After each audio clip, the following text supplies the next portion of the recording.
I only have to remember 2 more times to record, right? And then, and then I can forget about it for a whole year.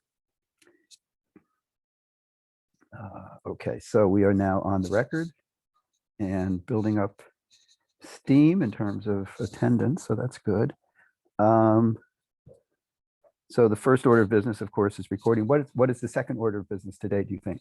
Anyone want to guess what one of my first, other than recording? What's that? T-shirt du jour. Oh no, T-shirt du jour comes later. Oh, man. There's an important announcement before then.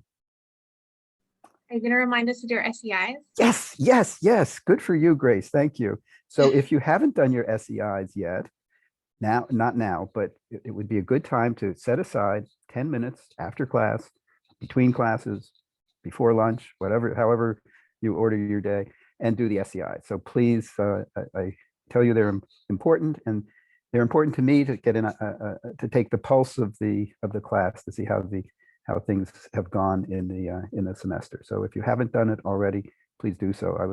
I think the statistics I got yesterday were up through Friday, and only about a third of the class had done them. So I'm assuming that, of course, you did them over the weekend, and that they will show up in the next iteration of my statistical report. But if you haven't done it, now is the time to. I'm pricking your conscience somewhat and encouraging you to do so. Next announcement before the T-shirt du jour is coming assignments. I've read all of your abstracts and I was very impressed.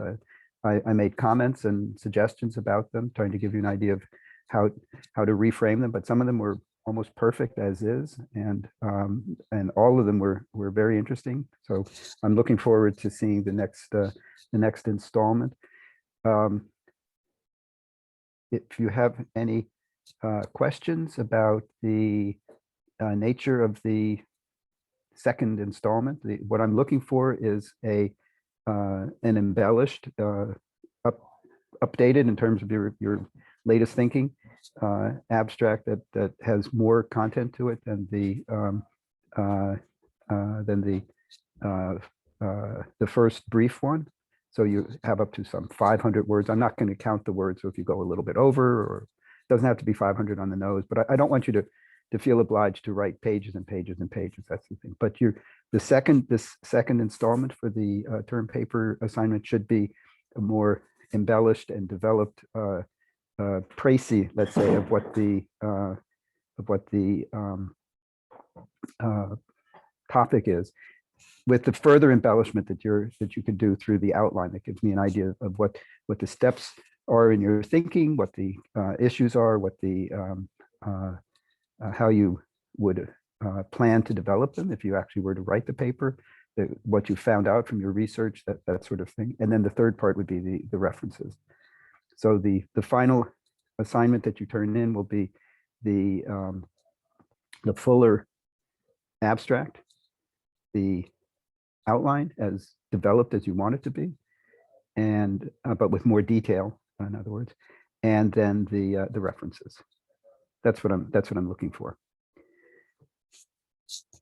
Okay, as I said, it's sort of writing the paper without actually writing the paper. So putting together the whole structure of what the paper will be about, but without actually filling in all of the prose that to connect everything, connect all the dots.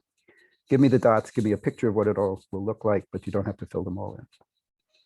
Okay, does that make sense? I've been in constructing it this way, I've been trying to spare you the angst that comes with putting, as we used to say, putting pen to paper. I guess putting fingers to keyboard now is how you would phrase it, and instead to give you a chance to think about the topic, develop it somewhat, but not have to worry about all of the details of phrasing and formatting and spelling and all of the things that cause anxiety, particularly at the last minute.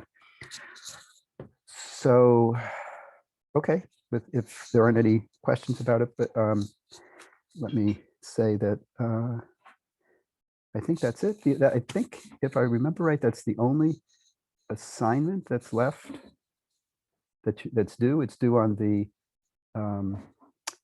what did I say, the 30th, I believe. And there's also then the final, thank you for confirming that. Also then we'll have a final exercise, which really is nothing to be at all concerned about. We'll be gathering together like this, and I'll break you into small breakout rooms, small groups, and each group will attack a problem, and then we will come back together after half an hour, 40 minutes or something like that, and sort of compare results. There's no preparation needed, no anxiety. All you have to do is set your alarm to make sure that you tune in at the right time. And that correct time is, I will make sure everyone is reminded of it, but let me mention it right now while I'm thinking of it. That time is noon on Thursday, the 29th. Yep, I'll put it in the chat.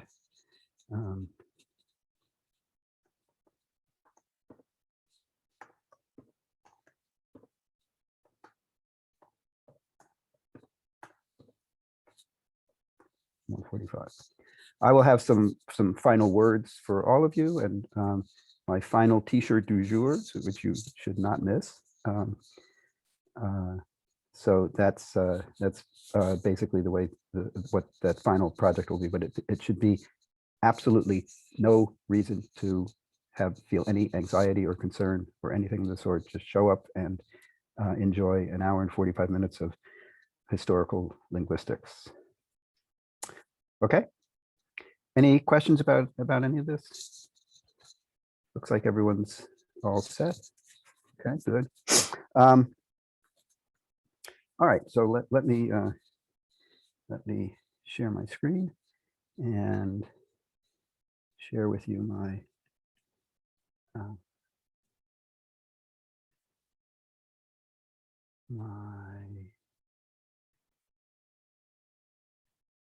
my T-shirt du jour. It is, as you will see, it is a Greek T-shirt. It's the first, there we go, the first lines of the Odyssey by Homer. This is what you're looking at. Andra moi enepe Musa polutropon hos mala pola plankpe epe troies hieron petoliethron eperse. And what that means is, this is what it sounds like, or I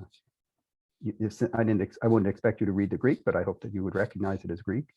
And this is Greek because we're going to be talking about the Balkans, and Greek, the Greek language figures in this. There's also a secondary reason for this, which I will explain later on. So this is "Sing to me, O Muse, of the man of many turns, the complicated man," some people translate it that way, who suffered very much after he had sacked the holy citadel of Troy, and so forth and so on. It's the beginning of one of the great epics of all time and of Greek literature. How many of you have read the Odyssey or parts of it, just out of curiosity? A good many of you. It's still part of the curriculum, I believe, in most high schools, at least reading part of it. Yeah. But I see that some of you have not had the opportunity. So it's a great story, and very, very exciting, even in translation. It's very exciting in the Greek original. But anyway, so that's the T-shirt du jour. We will, and as I say, there's a secondary reason which you will hear about. Okay, so I can put this away, and the T-shirt can go away, and we will return to the Balkans. Here we go. So on last Wednesday, we were talking about the Balkans, and I was explaining to you about the Balkan Sprachbund, the convergence zone of these many languages that through sustained and very intimate contact in the last 500 years or so have converged, both in terms of their structure and their lexicon. Most of what I spent, and just a reminder of where we are geographically, down in this part of the world, Southeastern Europe. I spent most of the time last Wednesday talking about the structural, where are we? Sorry, the various convergent features, so-called Balkanisms, covering morphosyntax, semantics, pragmatics, syntax, and phonology even. And I turned just at the, and that means that we have essentially this situation, which was described by Yernia Kopitar in 1829 as one grammar and yet three languages. So there's grammatical convergence, and these are the various features. There are many more beyond the ones, the 15 or so that I discussed with you.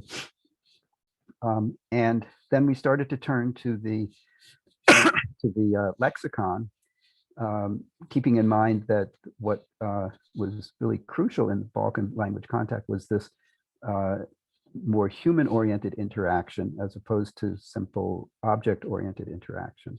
So the interaction with itself has been an amicable kind of interaction on a personal level, and sustained over really over centuries, leading to this convergence.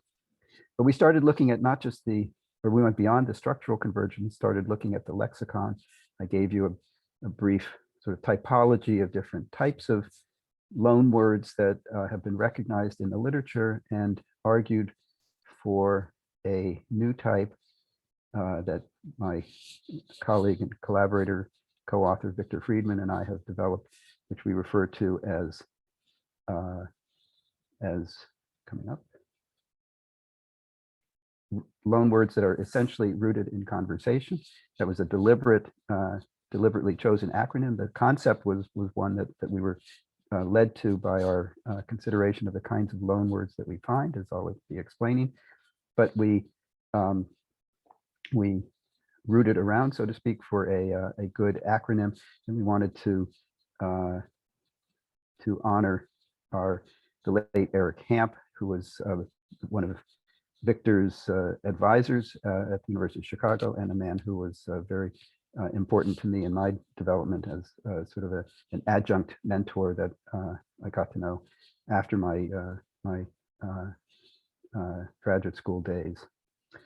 And what we were focusing on was loan words that depend crucially on speaker-to-speaker interaction, an ongoing, sustained kind, intense and intimate, as opposed to occasional or casual, human-oriented instead of object-oriented.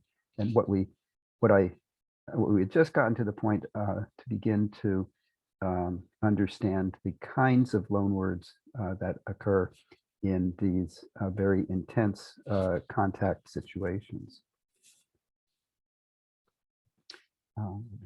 Move on a bit. And this is where we were. These are so this is now starting new stuff. Many of these ERIC loans are members of closed lexical classes. These are vocabulary domains generally held to be somewhat resistant to borrowing. If you remember early in the semester, maybe halfway through, we had occasion to talk about the so-called Swadesh list of words that were or concepts that were supposedly resistant to borrowing. It was a way that Swadesh had in mind of trying to strip away the possibility of loan words, and so that one could focus on words that would likely be cognate forms, truly cognate forms between related languages. And what he and most of these ERIC loans are, as I say, end up falling into these vocabulary, these lexical domains that are generally believed to be resistant to borrowing, and yet we find them borrowed in the Balkans, and that speaks to a certain kind of intense contact situation. So we find, for instance, ERIC loans that are kinship terms, numerals, pronouns, adpositions, and think about some of the words that were on that Swadesh list that we looked at. The Swadesh's list was 207 words, and they included kinship terms, numerals above or the lower numerals, lower digits, pronouns, adpositions. Some of these are more grammatical in nature, like pronouns, but certainly adpositions. By adposition, we mean either preposition or postposition, one that occurs after or being a postposition. negative markers, complementizers, that is to say subordinating conjunctions, words that introduce subordinate clauses, and a whole bunch of excuse me, discourse elements involving interrogatives, sentence connectives, attitudinal, expressive kinds of words, interjections, even gestures figure in all of this. We have vocatives, that is terms of address, onomatopoeia, reduplication, especially reduplication that's very expressive in nature, and that's where the conversational element comes in, because there's a lot of expressivity that gets conveyed in conversation. It's not just a matter of conveying information, but there's more to conversation than that. And even various idioms and phraseological parallels and such. And I'm going to give you some examples. This is just a sampling, not an exhaustive list, just so you get an idea of what's at issue. Because I want to save some time for our discussion of Lebov's article that you all have read by now. Kinship terms. So we find the Turkish baba is borrowed into virtually all of the Balkan languages, usually in a more colloquial or intimate nature of or meaning of something like dad or daddy, as opposed to father, somewhat more formal. But even the somewhat more formal term of patera in Greek is borrowed into Romanian. That's one of the Romance languages spoken in the Balkans, in Greece, in Macedonia, and Albania. The Turkish for mother is borrowed into Albanian and Greek. The Turkish for maternal uncle is borrowed into these into Albanian and Macedonian as a term meaning uncle, but in Greek it's borrowed dais and has undergone a semantic shift to mean bully. So also with tsatsaf for aunt, there is we find it in Romanian, from Greek into Romanian. There's a Turkish word that seems similar that may be from the Greek. So the borrowing could go in different directions. As for numerals, I think I may have mentioned this, that the Romani words for 7, 8, and 9 come from Greek, and this is true of not just Romani in Greece, but Romani all throughout the Balkans and actually all throughout Europe and North Africa and the Middle East even. This was a structural fact that I mentioned earlier last Wednesday, whereby the teen numerals 11 through 19 are expressed as digit on 1. So Albanian pesum yet is literally 5 b on, and yet is 10, 5 on 10. We have a question, and in Portuguese, baba. Good. So there's the tricky. Thank you, Marcia. The tricky thing with a word like baba is that it is part of this sort of universal tendency towards having labials and very open syllables as part of these so-called nursery words, these words, terms that are used for the figures in a nursery who are very important to a growing child. What's interesting and what suggests that this is really a matter of borrowing. Wait a minute, I see another chat. And nene equals baby, right? So that's another example of these nursery words, and the similarities in the nursery words are quite striking across languages. What makes the Turkish source of these words in Albanian and Romanian, Greek, and so forth likely is, for one thing, the accent. So it's in Turkish, it's accented on the second syllable, baba, and so also in Albanian, Romanian, and Greek. And interestingly, that in Albanian, the plural of baba is babalar, where this lar is the Turkish plural suffix. So this word has been borrowed in the plural. It's been borrowed not just with the sort of base word, but also the Turkish ending as well. But this is what Marcia is pointing out is certainly one of the issues that one has to deal with is trying to, and we did this when we talked about the comparative method, you remember, is trying to strip away the similarities that are due to universality, and the nursery terms are one of the sources of universality, but if there's enough congruence in detail, as there is with the, as I say, with the accent in the case of Baba, or other indicators like the plural, the Turkish plural suffix being borrowed in the plural form into Albanian, not into Greek or Romanian, but into Albanian. Those are the kinds of details that point in the direction of a loan word origin in this case. But yeah, keep the nursery word or the universality. Remember, there are 4 and only 4 ways in which we can find these similarities: chance, universality, borrowing, and genetic or genealogical relationship. And so we always have to keep that in mind when we're trying to assess these types of examples. Pronouns we find, as I say, they're typically thought to be resistant to borrowing, yet we find nothing as a pronominal form borrowed from Turkish into Macedonian, Albanian, and Judaismo. The Greek mu, meaning my, so a possessive pronoun, is borrowed into Romanian as simply m, the final u dropping off. And sometimes in phrases we find them. So there's one particular variety of Greek that was spoken in the Adrianople, now currently Edirne, spoken in during the Ottoman times, during the Turkish times, where we find bu kim, who is this, with pronouns borrowed in this phrase. And so also in Macedonian, Istanbul, bu, this is Istanbul, occurs.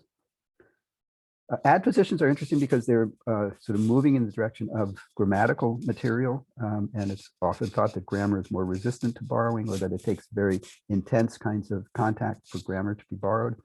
And we find that Turkish, which has postpositions, that is typically this adverbial-like element occurs after the noun in question. We don't really have those in English, except maybe things like years ago. There's some analyses in which the ago is treated as a post position, and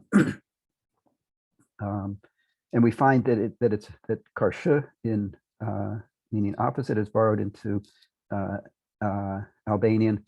Romanian, BS here means Balkan Slavic, and also into this Ottoman era Greek of Edirne.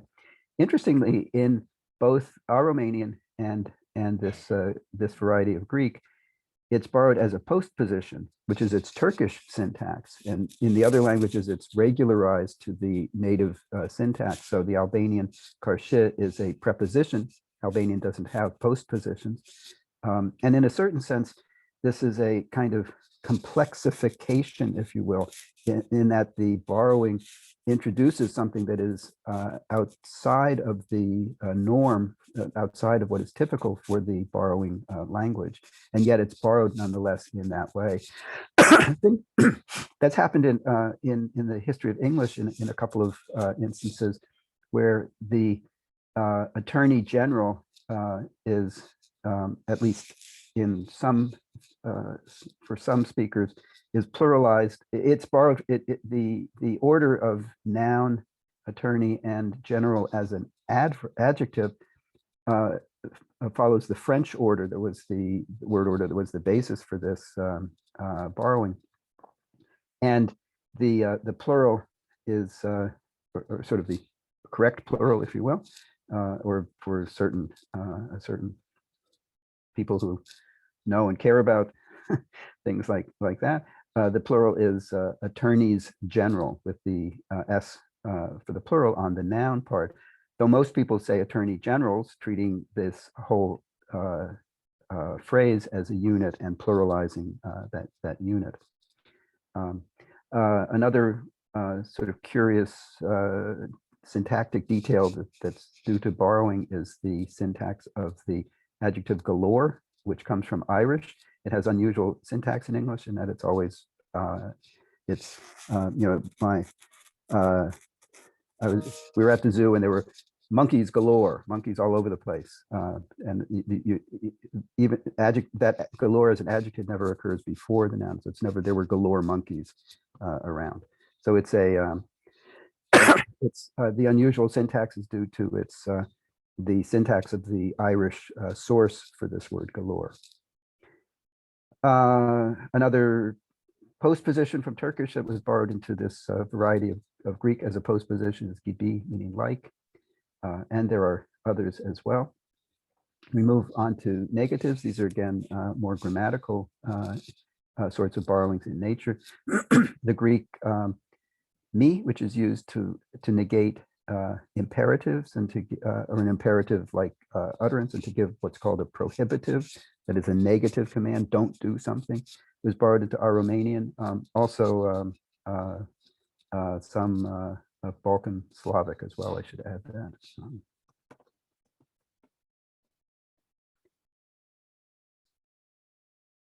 That's not right.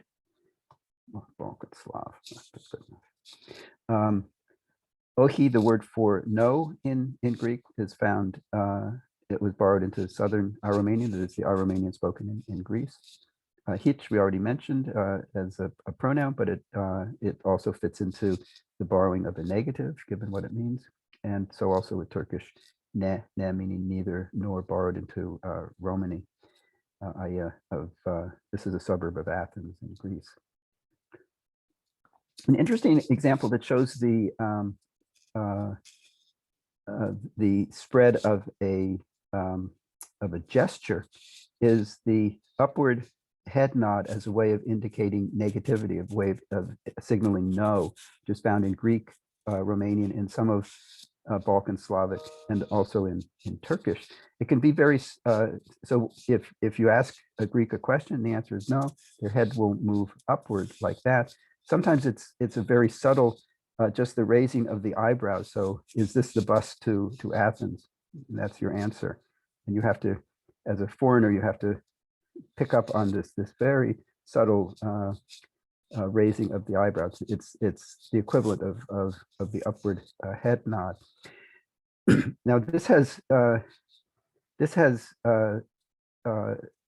likely to have originated in Greek, given what we know about ancient Greek gestures, some of which are described actually in Homeric epic, and also the fact that the distribution in Italy coincides with the geographic limits of what's referred to as Magna Graecia, that is the ancient Greek settlements in southern Italy.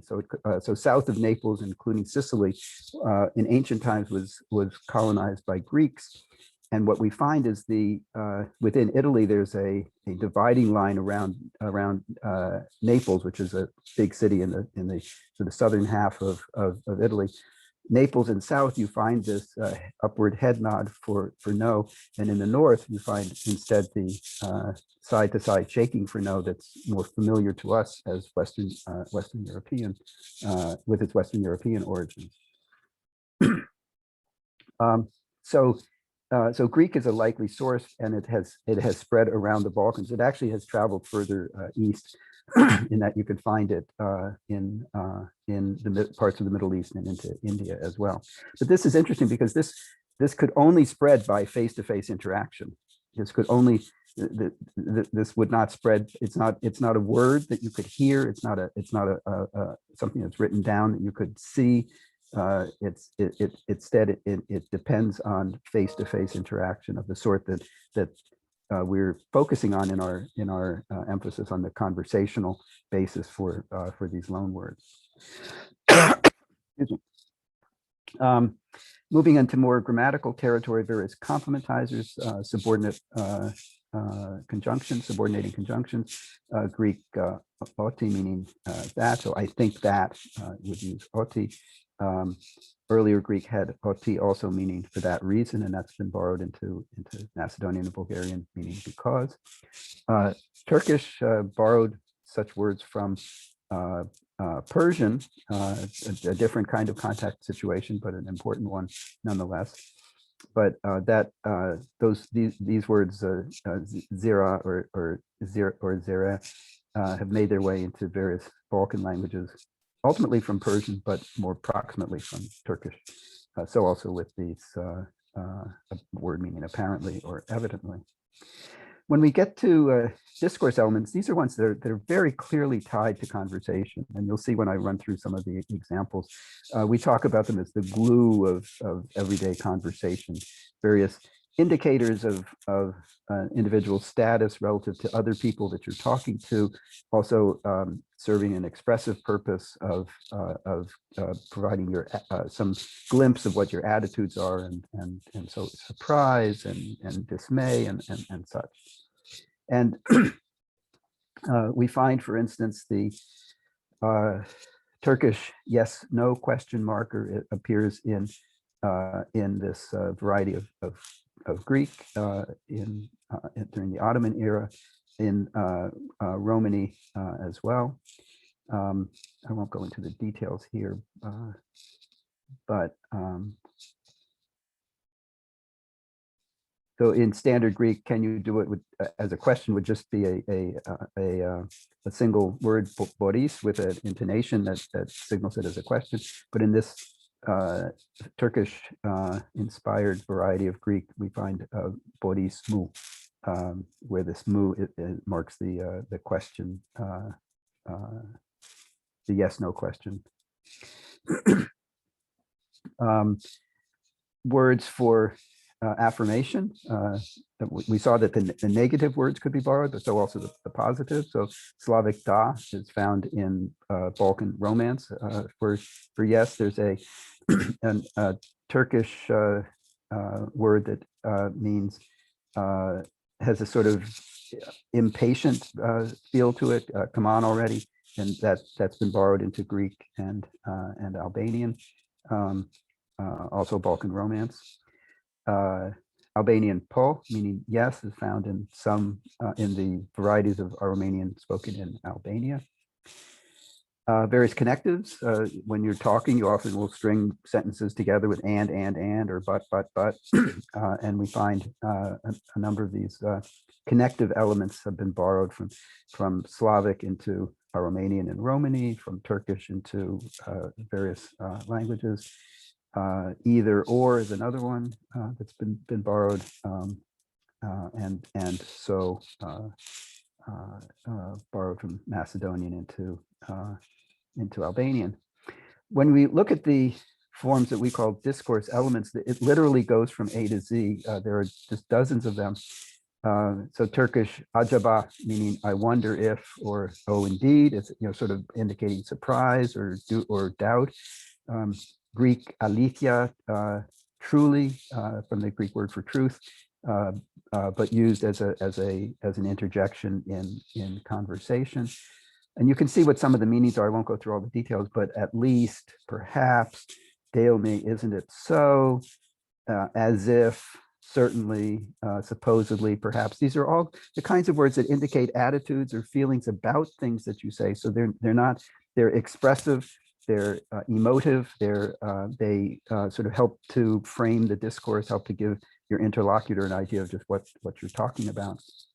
And literally, as I say, from A to Z. So I started with ajaba, and we can end up with zahir, meaning apparently. And some of them are mitigating even only. This one, tamam, is quite widely used, and you can see has a variety of forms as well, with the variety that's quite interesting in and of itself. A lot of these originated in Turkish, but they aren't solely of Turkish origin. The Greek alethia is one that's been borrowed into Aromanian, for instance. Albanian basa is the source, apparently, of the Greek baske, meaning perhaps. And Romanian mai has been borrowed into Bulgarian, meaning almost. There's also an unceremonious term of address that has a tremendous number of variants. I've counted them all once and came up with 55 different ones, and they are ways of saying, like, yo or hey you, but they can also indicate solidarity, like, and in many ways, and it's interesting because some of the forms look like have this br, like the form bread, they all stem from an ancient Greek more, meaning oh, you foolish one, a vocative of foolish. But in many ways, it has the same value as the present day American English bro. And it's the similarity in form is interesting, but completely unrelated. It's one of those sort of chance parallels that you find. Bro, we know, comes from brother, and this bre that's found in various of the Balkan languages, including Greek, comes ultimately from a reduction and phonetic alteration of more. But this one has spread all over the Balkans. There are also forms that are exhortative. Come on already. Haide. This is a very common one that's found in all of the languages. It really, in Turkish, it was an interjection, I, and then this de, meaning that I mentioned, meaning sort of impatience. So it's come on, come on already. To give you an idea of what can happen when words are borrowed, they take on a life of their own in the language in question. So in some of these languages, like in Albanian, the haide, meaning come on, all right, like that, has even though it's not a verb, it's treated as if it were a verb, and it has a plural form, haideni, where the ni is the second person plural ending, haideni. Come on, all you guys, basically. So once a word enters a language, as we've seen, it takes on a life of its own, and it can do whatever the speakers of the language want to do with that form. Not surprisingly, if we're talking about conversational loans, we find a lot of greetings borrowed across the languages. So Turkish merhaba for hello is found in Bulgarian, in this Ottoman era Turkish-inspired Greek. And so also in parts of the Albanian and Macedonian in one of the Slavic-speaking regions. Greek yasu, meaning hello, literally health to you, is found in Romanian. And in many instances, there's parallelism, but we don't know what the directionality is. So the how are you, literally in all of these languages, is what do you do, or what do you? And the answer is well, with an adverb. And all of these languages show exactly that syntax. Not, again, trying to keep in mind that there can be universals of interaction at work here in English. We can say, how are you doing? Answer well. So you can find, or how are you? Well, you can find parallels in languages that are not in the Balkans. But when we find this sort of concentration of parallelism, and knowing that there's this geographic parallelism on top of all of the structural parallelism and so forth, we can't really dismiss these as simply being, oh, that's part of natural human interactions, or natural consequence of human interactions. Again, thinking about a conversational basis for a lot of this, we see it with vocatives. A vocative is a type of a term of address, or a case form of a noun that is used in address situations. And therefore, it's highly relevant for conversational interactions. We find that even though Bulgarian lost all of its noun cases, so there's no special genitive, no special accusative, no special dative case, as there was in earlier stages of Slavic, but the one case form that is preserved is the vocative, which is the one case that is essential in conversation. And so also with the O that marks vocatives in Albanian seems to come from Slavic. Romanian has vocative endings that are apparently influenced by Slavic. And various terms of endearment also get borrowed. So olum in Turkish, meaning my son, was borrowed into Romani, olum, and also into this Ottoman era Turkish of dirne. So also with canum, for my soul, again as a term of endearment, quite widespread. Onomatopoeia, remember when we talked about the bases for the comparative method, we wanted to be very careful about onomatopoeia because it can arise so naturally. It's provoked by human interaction with nature or with other non-humans, so dog noises and cats and so forth. Nonetheless, we can find, it's interesting to find sort of geographic clusters of onomatopoeia that is similar. So the H or glottal or back fricative that's found in the Albanian, Romanian, Turkish, even the Greek has a velar, a h here, a Romany words for what a dog does. It's hard to look at these parallels and think that geography had nothing to do with it, that contact had nothing to do with it. And even Macedonian, which lacks the H and simply says av for what dogs say, we know that Macedonian earlier had an H but lost an H, so that av would be the regular Macedonian outcome of an earlier hav that presumably would have matched the Turkish hav, the Greek rav, and so forth. Just to give fair time to cats, we do find the borrowing of or the spread of cat of a noise for attracting cats with Greek psi with a ps, found also in Balkan Slavic and also in Balkan Romance. Again, there could very well be some aspect of universality there, and we can think of words like puss as an informal term for a kitty that has a P and an S as well. But again, once you fit these into this larger context of massive convergence on a structural and lexical basis for all of these languages, it's hard to say with, oh, well, these have nothing to do with contact whatsoever. So even onomatopoeia, which we typically want to strip away from our consideration of, say, the comparative method, it can play a role. We can understand it in terms of contact as well. Reduplication.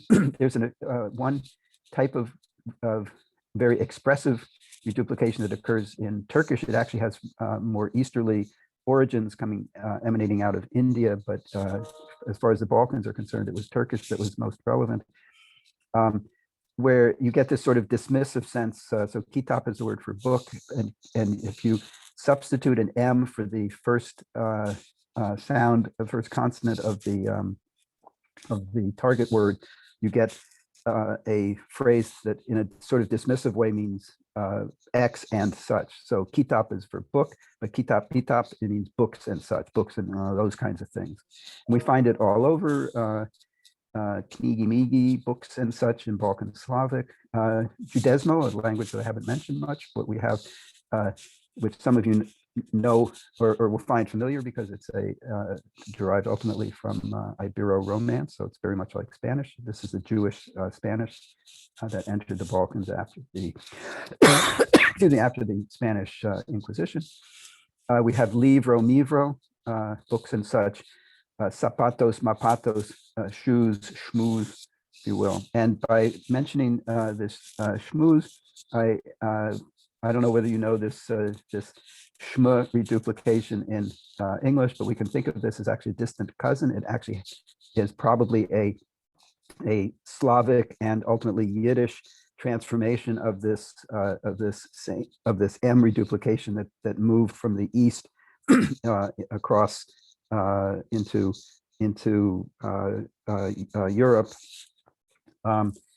where I don't know if you know this joke about Oedipus, and where two Jewish old ladies are talking about Oedipus, and one of them says, Oedipus, Schmeedipus, as long as he loves his mother. And the joke there is that Oedipus, of course, loved his mother too much, let's say. You can look it up if you want. Turkish has another intensive prefixing one where a type of reduplication where you get an emphatic form of an adjective. So beyaz is white, bembeyaz is pure white. and that's been borrowed into, that pattern has been borrowed into a few of the languages. Especially interesting is the Macedonian Golenichok, where this is based on native elements. Golenachok is the word for naked, and golenachok with this reduplication, this Turkish style reduplication, means stark naked. In the case of the Greek tsiplakis, tsirtsiplakis, those probably were borrowed as complete words from Turkish, because the Turkish naked and stark naked are have the same form as the Greek terms. Just to give you an idea of the phraseology parallels, Victor Friedman has written this about Macedonian. The use of yade, meaning eat, literally eat in the sense of be subjected to, is found with yade kötek, get a beating, eat, literally eat a blow, from the Turkish kötek yemek, where yemek is the Turkish word for eat. So also yade gomno, to say something stupid, literally to eat excrement. Turkish has the same phrase, bok yemek, and it's rather, the semantics are rather like English, to put one's foot in it. So this use of the word eat in these phrases or idioms meaning to be subjected to seems to be a Turkism that is found in various of the languages, not just Macedonian, but Greek uses eat in that sense also. I'll skip these cultural items and the secret languages. Taboo expressions, I won't go into detail, but there are some that are borrowed. The word for whore, the word for pimp, another word for whore, and the sort of classic curse word to the F word is found in, has spread widely, let's put it this way, in the Balkans. Judesmo, Greek, Macedonian, and others have it. As a final example, conversational example, this is there's an expression that was used by some Greeks. It's obsolete now, but it did exist. It was reported to me by a woman in the 1970s who was reporting what her grandmother used to say. It was in and it was confirmed by at least one other speaker, though it's not used now. And this is what it said in the game of peekaboo that adults and older children play with kids, and you go bully, bully, bully, bully, ja, like that. The bully part 4 times comes when the face is covered, and the za when it's revealed, when the face is revealed. Bully, as far as Greek is concerned, is just a nonsense word. The za does occur as an interjection, meaning something like "here I am." So if you walk up to someone's door and knock on the door, and they're not expecting you, and the door opens, you say, "Ah, za, here I am." Za, it's not clear, at least from etymological dictionaries, where it comes from, but my sense is that that there is a compelling source for it outside of Greek. Albanian has an interjectional word, za, that means "here you are," and it's again hard to dismiss the possibility of any connection there. So I'm inclined to think of the Greek za, which doesn't have an obvious source, as coming from Albanian. The Albanian actually does have an Albanian internal source that works reasonably well for this. And this presentational meaning fits in well with the game of peekaboo, because the za is unexpectedly revealing the face. So the za presumably then entered Greek through direct contact with Albanians, either in northwestern Greece, where there are Albanians, and the southern part of Albania even now has a good many Greek-speaking enclaves, or through the Albanian dialects that have been spoken for some 500 years or so in central Greece, the Peloponnesus and Attica, the region around Athens, so-called Arvanitika. But what about the bully part? Well, there's also a compelling source in Albanian for this. There's a Albanian verb mbur, meaning to close or shut. So if you put that together, and the E would be the third person singular past, and you put those together, when the hands are covering the face, you say it's closed, it has closed, it has closed, it has closed, it has closed, bully, bully, bully, bully, ja, here it is, when they open up. So this, I think, is the source of this expression in Greek. It would have been borrowed only through use. It's not something you would see written down. It presumably was by Arvanitika, these Albanian speakers in Greece. using it to play with Greek babies and thus made available to Greek speakers, or Greeks overhearing Arvanitika speakers, Albanian speakers in Greece, using it with their own babies. Either way, it's a clearly conversational element. It's intimate and very clearly human oriented in terms of the type of contact involved. So what these facts really shed light on is the particulars of the language contact situation in the Balkans. They give us a better idea of the social context in which the contact was taking place.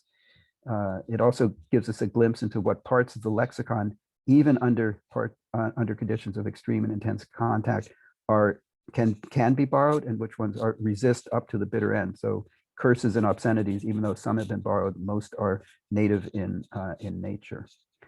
And so we can use this as an entree into talking about Lyubov, because when we go through his article, we'll see that contact of some sort is involved in all language change. If we think of change as involving not just the point of innovation, but also the spread of an innovation, the social conditions that lead to the massive and structural convergence in the Balkans is really the extreme case of what language contact or contact between speakers can do. And the Lyubov model that we'll look at in a few minutes is more subtle in nature. Okay, by way of segueing into Lyubov, here is mention of him. But I'd like to also give you just a very quick round two about my T-shirt du jour. My affinity for Greek started when I was a freshman in college, where besides taking Latin, which I had taken in high school and had just loved, I started taking Greek. Actually, my sister had suggested that because she had done something similar. And what I found I found more and more that this is how I got into linguistics. I found more and more that what I liked about Greek and Latin was not reading the literature so much about it, reading the plays, and even though I thought Homer was pretty cool, I must say, but more the languages themselves really intrigued me. And that got me thinking by the end of my freshman year that I didn't really want to spend time majoring in classics, because it would be a lot of literature, but I did want to keep going on the languages. And that's when I hit upon the idea of majoring in linguistics, not really knowing what linguistics was. But it turned out to be exactly the right fit for me. My third year in college, my junior year, I spent on a study abroad program the whole year in Athens, Greece. And there I continued my study of ancient Greek and began to learn modern Greek. And what that did for me, at the time I was moving in the direction of being interested in historical linguistics. But for me, studying ancient Greek from 500 BC, roughly, and learning modern Greek of the present day, it was like a laboratory for studying historical linguistics. And that's really was the start of my love affair, let's say, with the Greek language. And my reason for using this as a bridge into Lyubov is the bad pun of talking about a laboratory.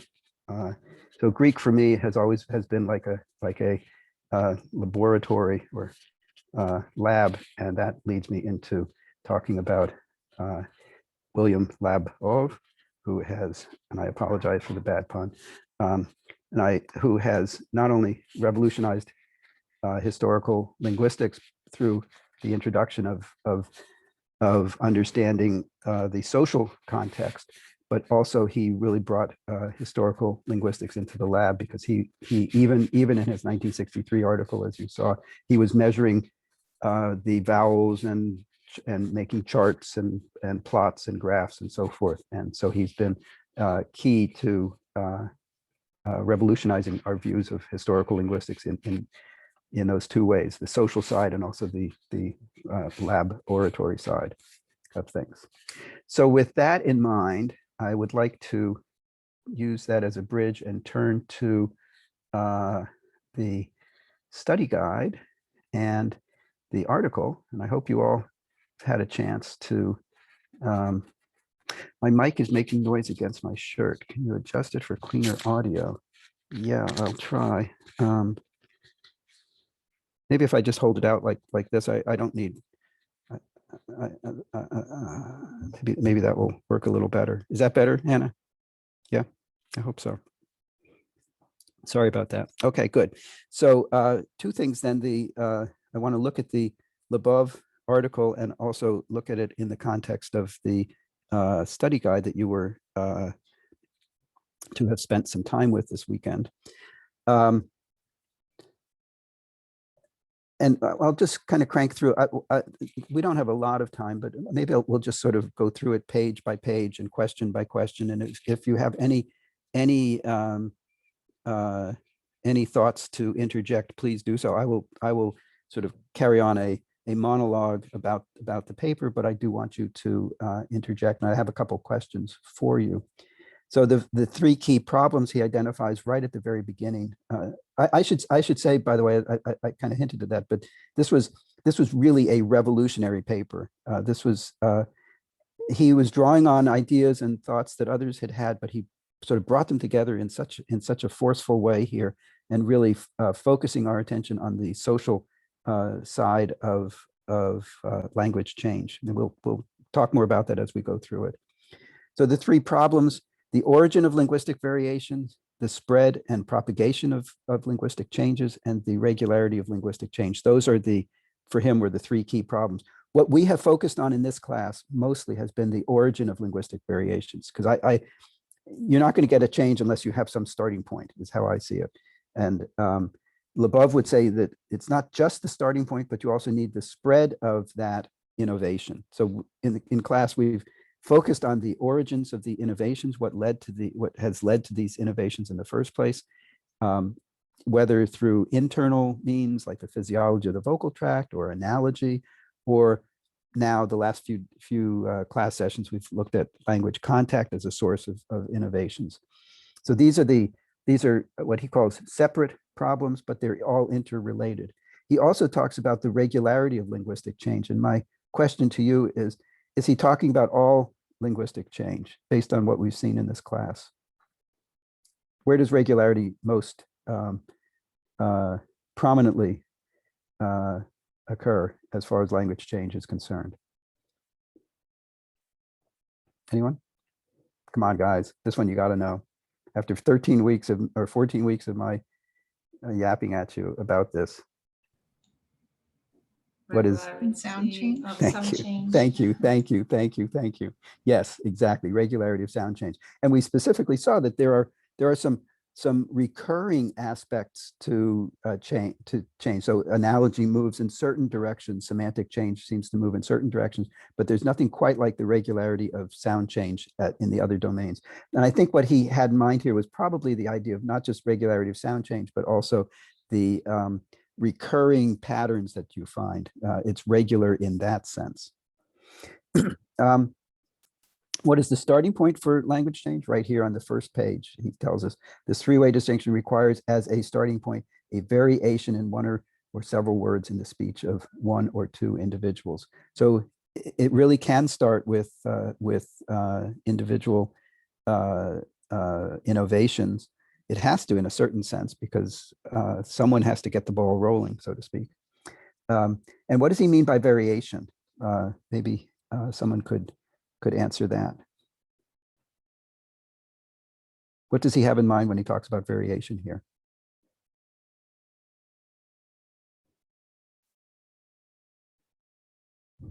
Are all words pronounced the same even by a single speaker at every utterance? Oscar, you're saying no, and Ken is saying no. Do you want to elaborate on that? I think Okay. a famous example was when Björn says house. It's never the same.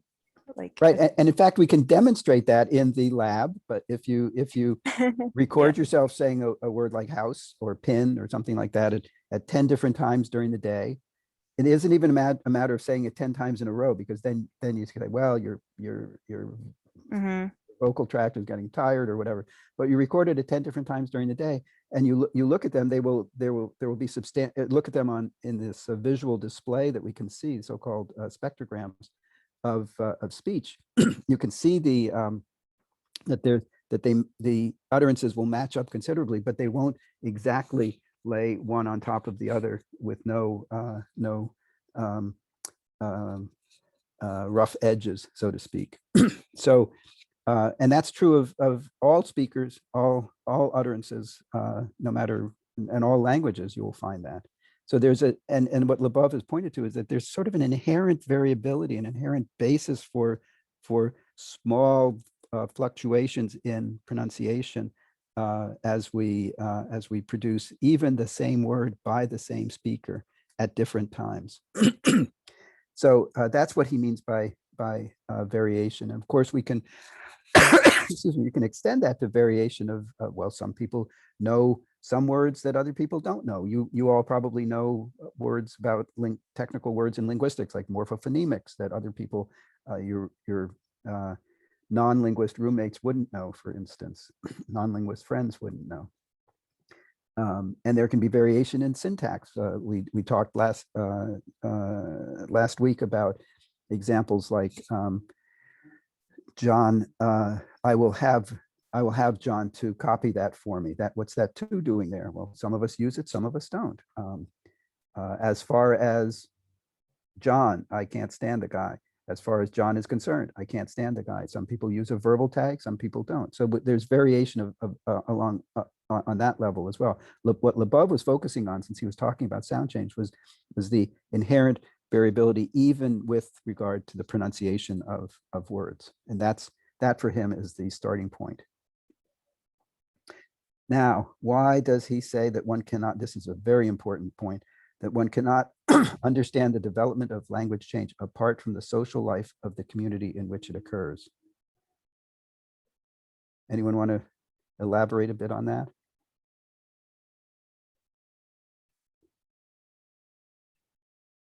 What he's really saying is that language doesn't exist in a vacuum. That one of the key aspects of language is that it's used for speaker communication, interspeaker providing of information, providing of background and attitude and emotion and so forth, so that you cannot think of a language as just existing as an abstract entity. It's always put into play, so to speak, through its use by one speaker in interacting with another speaker. So for Labov, one cannot understand the development of a language change apart from the social life of the community in which it occurs. He goes beyond saying it's just a matter of the way individuals interact with other individuals, but the whole community, because there are interactions on one speaker interacts with several speakers, those speakers interact with several other speakers and so forth. So it's a community-based issue. Okay, fair enough. Thank you, Kyle, for letting me know. Labov is probably known, among other things, for being the father, as it were, of sociolinguistics. But Labov himself has said that I don't really like the term sociolinguistics because it implies that there could be a linguistics that is not socio. It implies that the term sociolinguistics implies that there is a linguistics that is separate from the understanding language in terms of the social life of the community in which it occurs. And that's an important point to keep in mind. He doesn't say it here. He says it in later work, but the point is the same. But let's move on just a bit here. So what does Sturtevant says, before a phoneme can spread from word to word, it is necessary that one of the two rivals shall acquire some sort of prestige. What are the rivals that he's talking about here, that Sturtevant is talking about?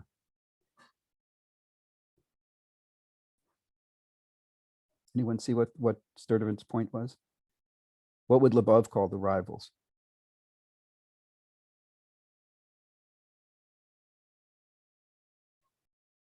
No? I guess just like the regular phoneme, and then the the new sound change phony. That Yeah, one? okay, so the innovative variant. Yeah, innovative. That's what I meant to say. Right, right. So Sturtevant talks about them as rivals. They're sort of competing for your attention, so to speak. They're competing for your use. Uh, but they're what Lebov would refer to as the variants that really, as he puts it, represent the starting point for language change. So what about Martha's Vineyard? Had any of you heard of Martha's Vineyard before reading about it in Lebov's article? Kenna, you have, or you have a question? Yeah, I've read it before, and I've also heard of. Isn't there a specific variant of sign language that's to Martha's Vineyard, I or think you're is that a right. different one? No, I think you're right. I don't know offhand, but you're saying that makes me, sort of jogs a memory deep in my head somewhere. Mhm. Yeah, it's an island off of Cape Cod, which is I probably should bring up a map, but you can look at it yourselves. It's an island off of Cape Cod that he says as much as 3 miles from the 3 miles of separated from the mainland by 3 miles of Atlantic Ocean. Someone had a question. Claire, you had a question, or you just Oh yeah, I acknowledging? was just gonna, sorry, I was just gonna say that I've read the article too in another class, and Uh-huh. I was also familiar with like the sign language. Oh, so there is something Yeah. a sign language detail about all of this. Yeah. Okay. Great. Thank you. Thanks for confirming that. So what made Martha's Vineyard a particularly good place to study language change? In what he called this sort of close and historical way. What was it about Martha's Vineyard? There were a couple of aspects. Anyone remember? Well, what about the next question, the ethnic makeup of the island? Yeah, it influences this. It's a good place, yeah, because there are 3 big ethnic groups in there: Portuguese, right, English, and Indians. Yeah, exactly. So there were ethnic divisions within the island. But nonetheless, it had the advantage, he says here, of being a self-contained unit. Being an island, it's sort of set off by itself. It also had, this is to sort of skip ahead to a later question, it also had an interesting economic relationship to the mainland of Massachusetts and New England, in that the locals, the local islanders, depended to a great degree on the summer tourist trade coming to the island. So it set up a sort of a situation in which the assertion of island identity could be important, a kind of us versus them, the native islanders versus the quote invasion of the tourists during the summer. And this is a situation that you see in a number of sort of coastal areas and island destinations. Think of like Kelly's Island or in Lake Erie, or the Erie coastline, for instance, the northern coast of the United States, and there in Ohio, up north in Ohio here. And that sets up a sort of interesting social dynamic that is another reason ultimately that made this an interesting location for his study.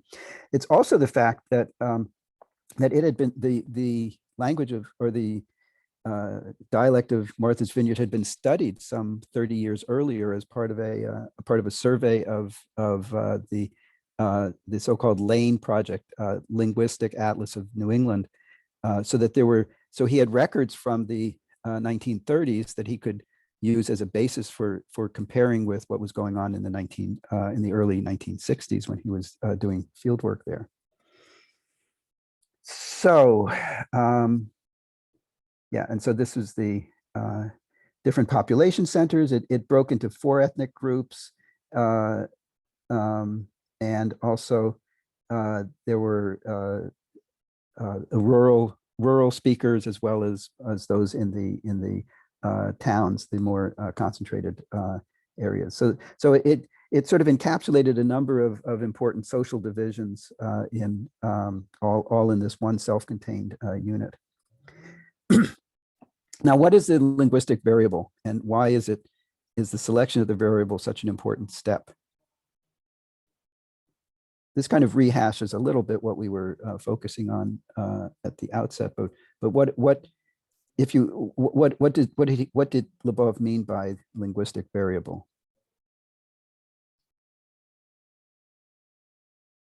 And what did he finally focus on as the variable that he wanted to pay attention to?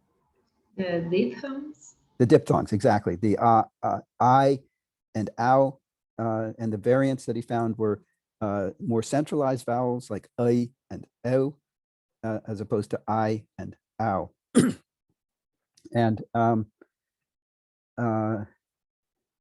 what he we don't have a whole lot of time, so I'm going to skip some of this. What he recognized that there were these different variants, and he collected data on them by lexical questionnaire, but also just interviewing people and listening to them. He tried to get different styles of speech. So when you are reading a word list, it's a different kind of social situation from just sort of having sitting down and having a chat with someone about life on the island, for instance. So he was trying to, he pioneered what we now refer to as the sociolinguistic interview, which is an interview trying to put the speaker at ease so that you get different styles throughout the interview. And here you can see some of his measurements and graphing and so forth, which I will skip over. Not that it isn't important, but we can only do so much. And he ultimately says then only when social meaning is assigned to such variations will they be imitated and begin to play a role in the language. And the imitated here is reminiscent of what Sturtevant said about for one rival to take hold, it has to have a certain prestige. Lebov goes beyond prestige and says it doesn't necessarily matter prestige, but some social meaning is attached to the form, and that gives a basis for its spreading, for it can then begin to play a role in the language. He says ultimately that regularity of sound change is to be found in the end result of the process and not in the beginning, which I think is interesting. I'm not completely convinced that I agree with him on that. I hesitate to take issue with anything that Lebov says. In that I think the physiology is there at the beginning, and that also sort of projects the variant along a particular path. But that's maybe a more detailed or more technical kind of question. When he started to look at the social variables that correlated with centralization, he found it wasn't a matter of geography, it wasn't a matter of occupation, it wasn't a matter of ethnic group, it wasn't a matter of gender, it wasn't any of the sort of conventional social variables, social factors that one might see, but ultimately it was, and this is where the economic pressures on the islanders comes into play. Ultimately, the social meaning was,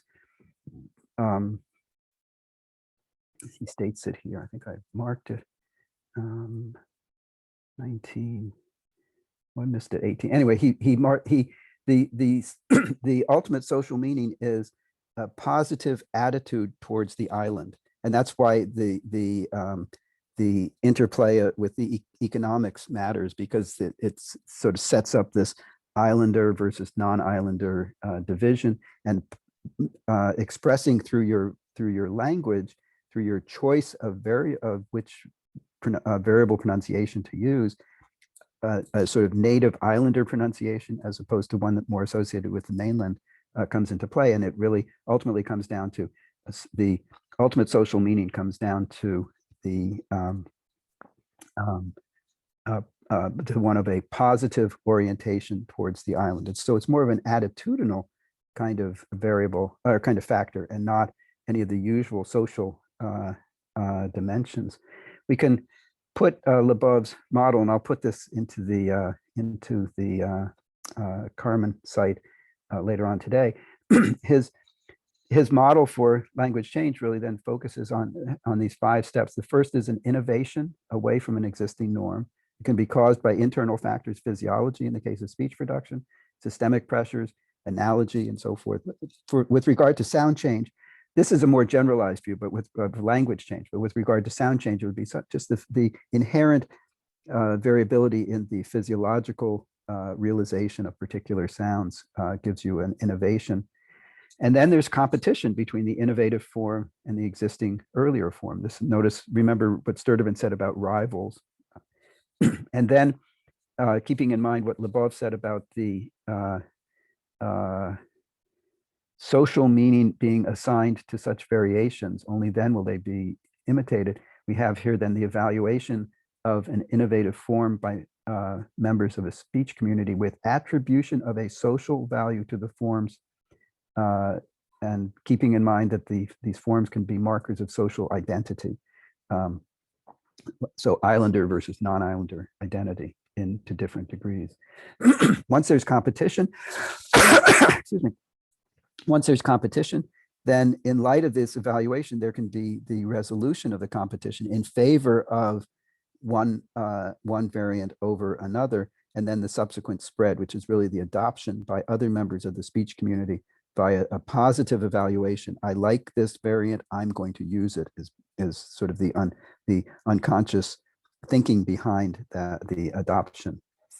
And what you get at that point, and this is what he meant by saying that it's you get regularity in the end result of the process, you get the generalization of one variant at the expense of the other. And what that does is it establishes a new norm. So basically, if the innovative form wins out, you have a new norm, and we've gone through these 5 steps, and then oops again. And then we go back to the beginning, moving away from an existing norm. So once there's linguistic generalization of one variant at the expense of the other, if it's the innovative form that wins out, then we have a new norm established, and we can sort of cycle through this 5-step process again. One thing that's important to keep in mind is that it's not always the case that the innovative form is going to win out. It can be the case that the the positive evaluation is of the older variant rather than the innovative variant. And in that case, years later, we don't know that there's even been this competition between the forms. It looks like just a steady state passage of the same form through time, when in fact there could have been, at any point along the way, there could have been numerous instances of competition from an innovative variant. So this is basically Lebov's model in a nutshell. As I say, it was really revolutionary in many respects, not just bringing the lab into the realm of historical linguistics, but also through the introduction or the recognition of the importance of the social dimension to language change. And that's probably a good place to stop. Amazingly, I covered everything I wanted to cover. On Wednesday, we'll have our last class. I'm going to talk about language diversity in Ohio, and maybe offer some, depending on how much time that takes, offer some general remarks about the nature of the course and what I had hoped to achieve with it. But in any case, language diversity in Ohio will be the main theme on Wednesday. Nothing that you need to read to prepare for it. You can just come and sit and be entertained for 80 minutes. Okay, so I will stop sharing and bid farewell to all of you. See you guys on Wednesday. Thank you. Okay, thank you all. Bye.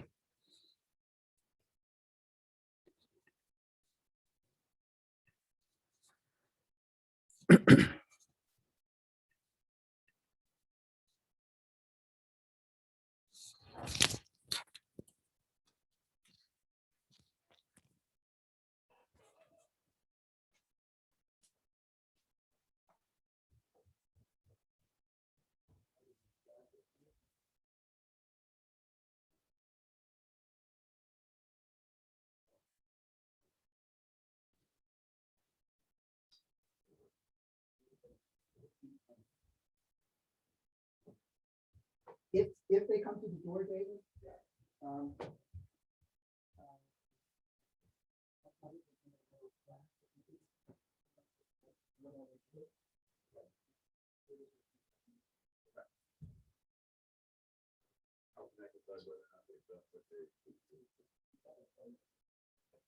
I would. It sounds plausible. What they're doing is they're trimming, they're taking down two of the larger branches. But they're going to leave the trees. They're not getting rid of the tree altogether. And the 30 bucks, the 3,000 is net of the $500 discount. Yes, that's right.